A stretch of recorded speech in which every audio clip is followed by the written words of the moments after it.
While there are many types of power, women often seem to have difficulty in accessing any of them.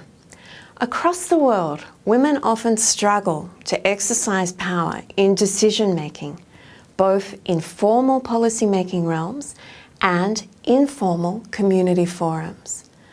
But we should not assume that this means women have no power.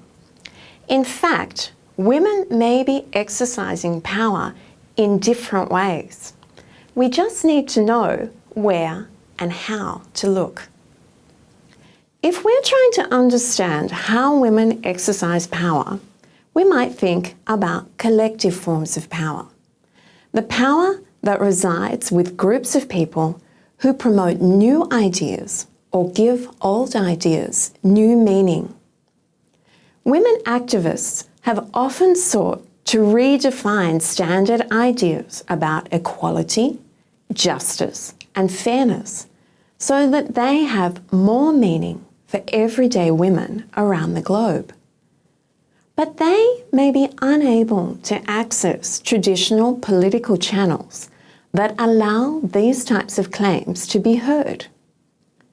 To build momentum for change, they have understood that they have more power to promote new ideas when they work collectively rather than if they try to work alone.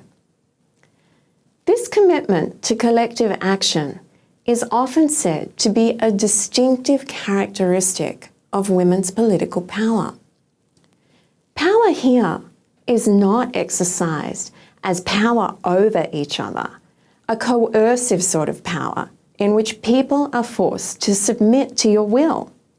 Rather, power is understood as collective or mutual empowerment.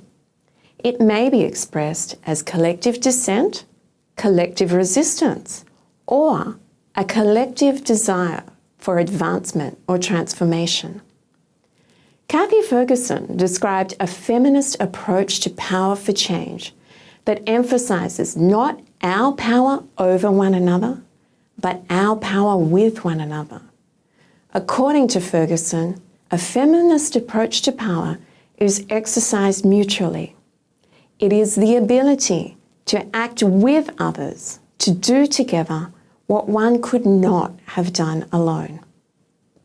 Of course, not all women recognise the benefits of mutual empowerment as a source of power, and some prefer to enter into more conventional power over sorts of political contests. And it's not only women who exercise power collectively.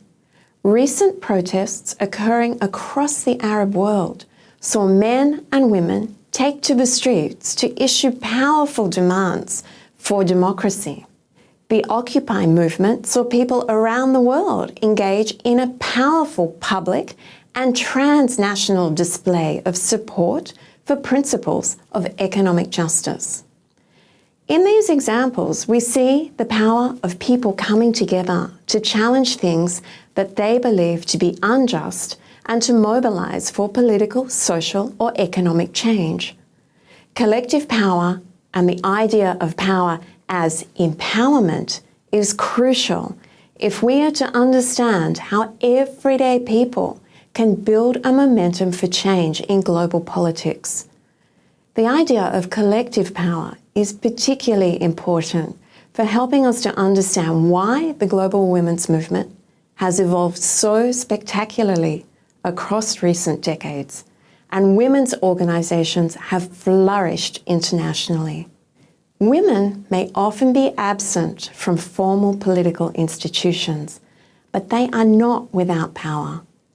They have become adept practitioners of collective power as a vehicle to create change and used it at key moments to win support for their demands.